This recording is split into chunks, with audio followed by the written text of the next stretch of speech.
Whatever position you find yourself in today, we put ourselves there by a series of thoughts and actions.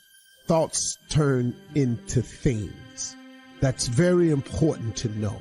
So let's look at both sides of it. For people who think negative thoughts, it turns into negative things. And the direct opposite is true for those who think positive thoughts. It turns into positive things. That's the deal. It's as simple as that, folks. Thoughts become things. So the one glaring question for all of us always is, on a daily basis, what are you thinking? What are your thoughts? What are you thinking? What are your thoughts? Because this is a fact of life. This is biblical. This is spiritual. This is written. This is philosophical. This is the law of the universe. This is just the way it is. Now, and here the cold part, folks. It don't matter if you believe me or not. It does not matter if you have never been explained this or not.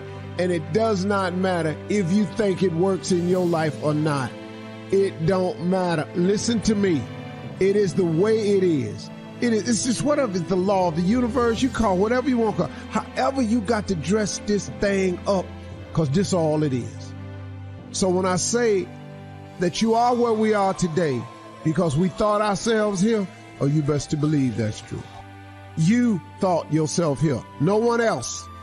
See, let me explain something. I got people around me who so badly want to take credit for it, but I don't allow it because I keep pointing to the heavens. By grace and mercy, by blessings from God, my life is because God has seen it to be so. Oh, but I got plenty of people around me give credit and want you to not give credit to God and give it to them. I got that. But it's okay. It's so clear to me what my father was saying to me. And I get it as I get older and older. People come into your life for seasons. I guess that's the same thing. You know, they season up, they gone. Well, you know, hear the way they try to hold you, though. Oh, you gonna forget where you come from? Oh, you ain't gonna keep it real no more? I don't wanna go back where I come from. I don't want to keep it that real no more. It was real enough for me living in a car. I had enough of that real. No, I don't keep it real. I want to go keep it dreamy. I want to go keep it fantasizing. I want to keep it out of this world. I want to see what that's like. So no, I ain't going to forget where I come from, but you ain't going to hold me to that though. Thoughts become things. I found that the biggest enemy you have to deal with is yourself. There's an old African proverb that says, if there's no enemy within, the enemy outside can do us no harm.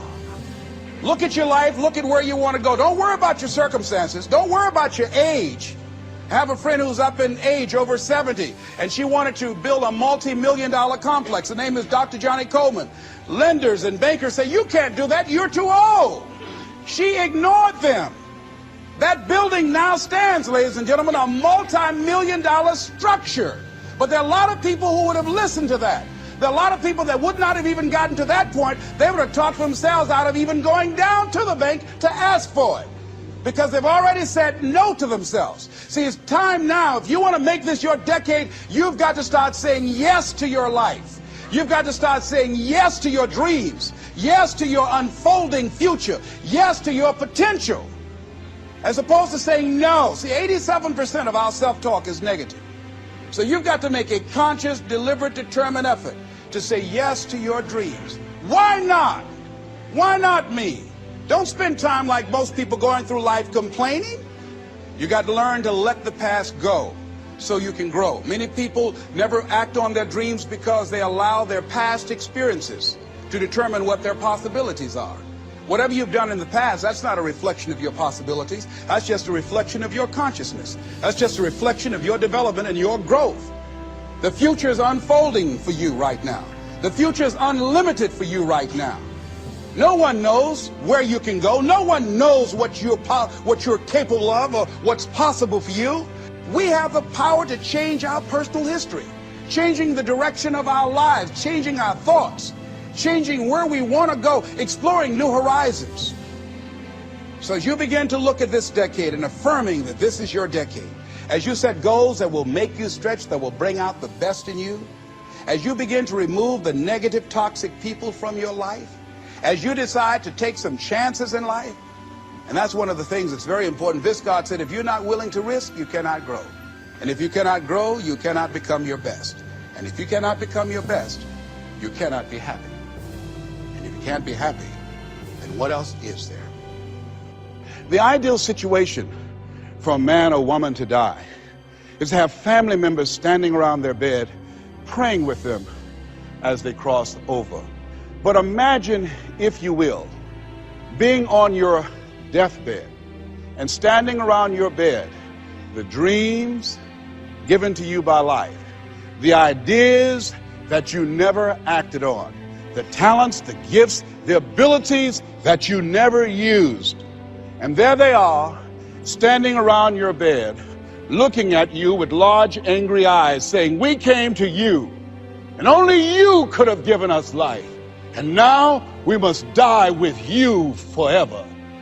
And the question is, if you died this very moment, what will die with you?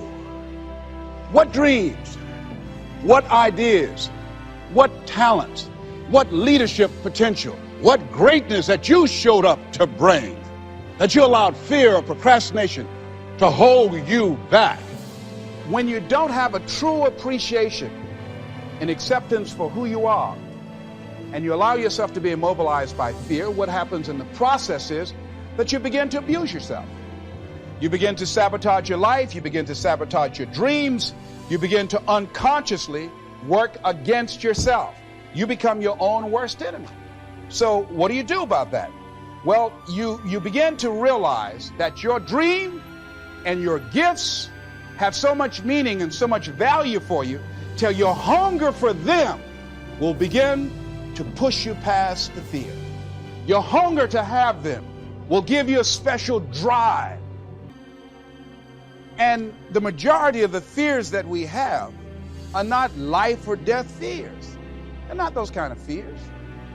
But through our imagination, we blow them out of proportion and we give them more power than they actually have or deserve, and we permit them to govern our lives. We permit them to determine how far we can stretch out on our dreams and discovering our stuff. As you assess yourself and begin to prove yourself and just say, wait, hold a minute. I've been sweating this out. What's the worst thing that can happen to me on this? Will it kill me? Will I die? Why am I going through all of these changes over this? How much power does this really have? And am I the one that's feeding the power into it? See, a lot of times we allow ourselves to be fed and to be programmed into being afraid. I mean, you watch the news and read the newspaper, you'll be scared to come out the house. You'll be afraid. So what kinds of things, what kinds of thoughts are you feeding your consciousness? What kind of things are you putting in your mind that will enable you to either move forward or to justify why you're staying where you are? The next thing is, it is important in the area of motivating yourself, it's important to know why you're doing it. Because that mind will say, why bother? Why go through all this? This is too hard. No, throw in the towel. It's not worth it. Has it ever said that to you before? Here's how you can handle that. Here's how you override that. Why do you deserve what you want? Why you? Why do you deserve it? What meaning and value will it bring to your life? What's so different about you that you deserve your goal or this goal? When you have some down moments, and you're going to have them, when that conversation starts talking to you and it's going to talk to you, what you will do is you can pull that out and read it, and it will build you up.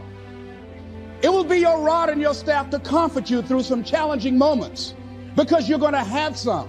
Life will knock you between the eyes. It will catch you on the blind side, come out of nowhere, stuff you can't anticipate that will knock the wind out of you. You want to give up. That's why it's important for you to work on yourself, listening to tapes, building yourself up, talking to yourself with power, feeling, and conviction, building yourself up day in and day out, because it's coming. I want you to ponder these 4 questions. Here's the first one, and that's why. Why pay the price? Why work this hard? Why go this far? Why try to learn this much? Why try to do it all? Why try to see it all? Why try to have it all? Why do it? Why learn it? Why study? Why put yourself out? Why try to take on this much responsibility?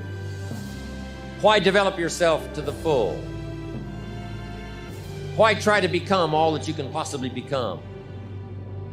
Why try to earn as much as you can earn, share as much as you can share, develop every skill you possibly can, see every human you possibly can, go to every class you possibly can, touch everybody you possibly can? Why do that much? Why go that far? Why share that much? Why give that much away? Why try to see everything? Why try to do everything? Why try to become everything? That's a good question, why?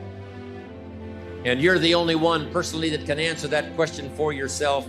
You've got to have your own list of whys. Work on your list of whys. One of the big thrusts for success is to come up with a strong enough why. If the why is powerful, the how is easy.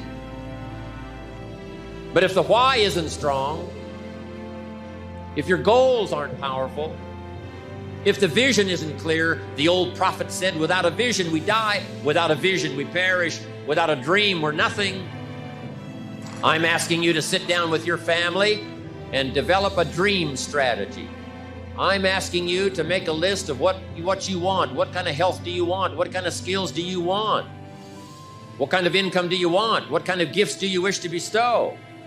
What kind of power would you like to have? What kind of influence would you like to have? I'm asking you to go home and work on the why. Spend some time as you fly over the clouds and over the ocean back to where you came from. I'm asking you to have a vision by the time you've reached home of why you want this kind of income, why you want this kind of recognition and these kinds of skills. I'm asking you to develop your own list of why. Now, here's number 2.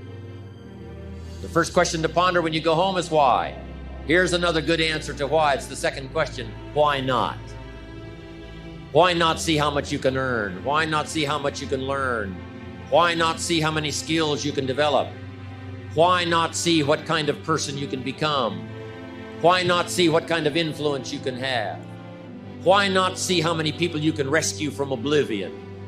Why not see how many people you can reach? I want you to establish some of your goals. I want you to give thoughtful consideration to your goals. And why not? If we've got good health for many, why not the rest? If it's happened for you, why not others? And why not you? I want you to take that personal. Why not? Why not? You've got to stay here till you go. I mean, what else are you going to do? Why not see how much you can do, how far you can go? Now, here's number 3. Why not you? I wish I could say that to each of you individually, but it would take a couple of lifetimes to sit down and talk with each of you individually. But I would rather do that. I'd love to spend a couple of days with each of you personally and pour out my heart, my soul, what's going on in my head, what's going on with me, see if we couldn't connect and find something valuable. But time doesn't permit for us to have those intimate conversations and get to know each other that well. So I've got to do it from up here. But I want you to take it personal. And my personal question to you is, why not you? You've got the brains. You can make decisions. You can study the plan. You can change your life. You can grow immensely in the next few years. You can make your dreams come true. You can build a financial wall around your family nothing can get through. You can become healthy. You can become powerful. Why not you? And now here's my last question. My very last question on the questions to ponder is, why not now?